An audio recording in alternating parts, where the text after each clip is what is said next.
All right.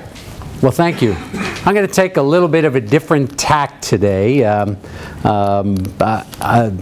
listening to a presentation like that, boy, do I feel small in one aspect. But what I'd like to do is I'd like to give you a overview, almost like in a time-lapse way. Stanley's only giving me 10 minutes and I'm already using precious seconds. But I want to show you how we think about the world with respect to an entrepreneurial process. Because if you can see the big picture of the process, maybe we could find ways to develop cross-collaborative kinds of research. And so as I think about the entrepreneurial process, it really starts with an individual. It starts with Marina and other people that are working in some interesting areas. And what we get curious about is, where do ideas come from? How do you get inspired to come up with ideas? And what we teach in our classes is that ideas can come from a wide array of different areas. They could come from your job experiences. They could come from sitting around a dinner table with business owner parents, or they can come from you having a personal need to solve a problem. And my point is that everybody in this room has come up with ideas. But there's a fundamental difference between coming up with an idea and deciding to act on that idea. And that's where fundamental differences occur, and this is really representing the start of that entrepreneurial process. When people say, okay, I've got this idea and now I'm going to act on that idea. So a part of our research focuses on entrepreneurial intentions. We look at how people recognize and evaluate opportunities, and then what motivates them from an intentions perspective to start going down this kind of a path. And so what happens if you decide to act, what typically happens is that you form a concept. You form a concept of a business idea. And now the real challenge is, how do you go, and I'm going to switch markers here, how do you go from a concept that is in your head to a point out here that I'll call a CRV. That's a commercial ready venture. And that was the question I was asking Marina earlier. What's the path to the marketplace? So to get from a concept to a commercial ready venture, I see it as three different paths that you need to go down. One of those paths is what I'll refer to as the technology or the product or the service path. You have to convert an idea like that into a product or a service that can be sold in the marketplace, and many times it has to do with an underlying technology. But in addition to the technology path to commercialization, you also need to consider the market path. So I'll call this the market or the customer development path.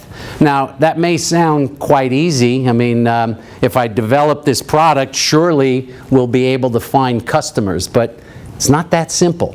And we spend a lot of time talking about this notion of product market fit. And how do you find customers, appropriate market segments for the great ideas that you come up with? And then the third parallel or third path that you typically go down is what I'll call an organization development. An organization development path. You need to conceive of some kind of a business model, okay, so that if you design a product and you can identify a customer, we start thinking about how do you develop that in a repeatable and scalable kind of a way with respect to business development activities. Okay? Now, going from commercial ready venture, notice that's just the start of the process, because if you open up doors on day one, now notice I'm drawing a flat line here because Just because you've got a product and you're commercial ready, there's no guarantee that customers are going to beat a path to your door. Okay, and so this gives us an opportunity to talk about sales cycles. And sales cycles really refer to the time from a first contact with someone to the point where they convert into a paying customer. And sometimes with new products and new technologies, that could take quite a while. But if you are lucky, you might get a few early adopters for your product or your service. And at that point, the entrepreneur starts feeling really good. I got a few customers for my product or service. But the challenge is crossing this chasm, okay? The famous book by Jeffrey Moore, Crossing the Chasm. Because you get early adopters to a product or service does not necessarily mean that you've got to the sweet spot in the market. So if I look at this holistically as an overview of the entrepreneurial process, what we need to think about, or what you need to consider, is all of these obstacles that are in the way. Because as you try to transition from concept to commercial ready venture, early on in the process, any business is fraught with a high degree of assumptions and very little knowledge. So we think about it in the context of an assumptions to knowledge ratio. And so what that means is when you start going out and testing your ideas in the marketplace, outside of the lab, in the marketplace, the probability is that many of your assumptions are going to prove to be false. Okay? And so all of these hurdles here represent reasons for the entrepreneur to walk away. How many times would an entrepreneur hear, forget about it, you can't do it, it won't be possible? Okay? So we focus on what keeps someone motivated. And what keeps someone motivated is, if I think over here, we call this vision. You have a vision for the business, and many times when you're at the concept stage, what keeps you going through this process is a vision for what a potential business could be. So where is some of our research efforts? Because we have a Zahn Center here, because we have programs here like that, we get to look at the embryonic stage of business. In that Zahn Center, I don't even call them teams or companies. I call them embryos, okay? And we're working with these embryos. So some of the questions that we form research studies around are, how do entrepreneurs learn? How do they learn? Okay, there are some theoretical frameworks about absorptive capacity. How do new entrepreneurs gather the understanding to navigate through this phase? Another area that we focus on is self-efficacy. That's a fundamental belief in your own abilities. It comes from the social psychological literature, and we've developed some domain-specific scales for entrepreneurial self-efficacy. And a third area, because of the work we do in the CCAT program, is tech commercialization. We've done a number of studies around tech commercialization where we're constantly challenged with, how do you look at an early stage technology like that and begin to try to predict the future commercialization success of an early stage technology? How do we know to put more resources behind that particular technology versus other competing technologies that are in the marketplace? So my point is, there's a lot of room for us to play. Entrepreneurship lends itself to interdisciplinary research, and that's what we're striving to do, is to lay this out and hopefully engage in interdisciplinary research.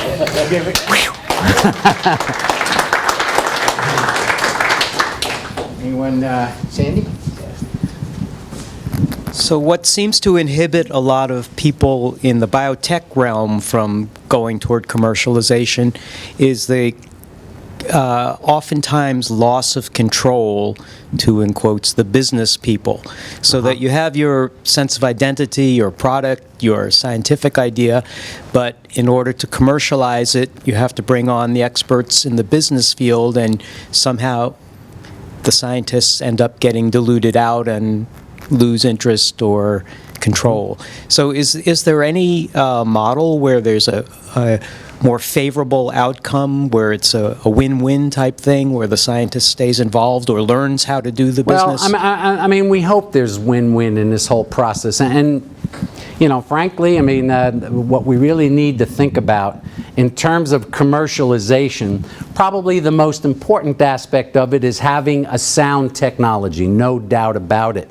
But to bring that technology to the marketplace requires very different kinds of skill sets. It requires an understanding of the market. It requires an understanding of distribution channels, customer relations, managing people through the process. And what I find on our side is many times, you know, I mean, when the idea comes from the technical perspective, you've done the hard stuff and you develop the impression. Now, you're a successful entrepreneur and you've made that leap, but a lot of times I find that the business side tends to get undervalued because that's the easy stuff.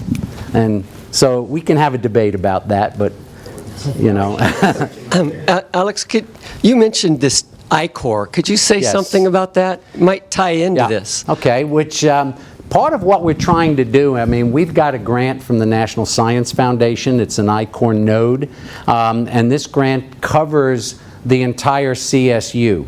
And what we do is we try to attract professors, and we try to attract students working in labs, looking at technologies like that, and putting you through a training process to start thinking more realistically about commercialization of your project ideas. And we try to match you with business mentors. We try to create teams of the technologist and the business student to begin to look at future commercialization potential. So we're in about our 4th iteration of I-Corps. We go back and forth. Sometimes we work with faculty. Sometimes we work with students going through this process. Yeah, Bill? Okay, Bill. Alex, I learned a lot about my A to K ratio when I went through the Connect Bootcamp years ago, because they have so many good EIRs. And is that a way we can attract those here on this campus for new people trying to start a company? You know, that's a big part of it. And part of our research over here on how entrepreneurs learn, a big part of it is what we're doing in terms of mentor relationships and mentor strategies. And so, you know, we're doing that through the Zahn Center. We're trying to do that through the Lavin Entrepreneurship Center for our students. And we're trying to do it with faculty through our I-Corps program. Everybody that goes through the I-Corps program gets a business mentor to work with in the process. Yeah. Thanks, Alex. I know that you and your colleagues are looking at nonprofit organizations, and that you're starting to develop some very interesting programs. Does this model you've developed that you've outlined there, does it work for nonprofits, or do you need a whole different way of thinking about it? Absolutely. I mean, it does. I mean, this model does work, because whether it's a for-profit or a not-for-profit, it's an idea. Someone has to act on that idea, and somehow you have to go from a concept that's in your head to some kind of operating organization. And it could be a for-profit venture, or it could be a social venture. We pay a lot of attention to the social ventures, but some of these kind of business fundamentals remain the same. Well, let's thank Alex. Okay, thank you. Yep.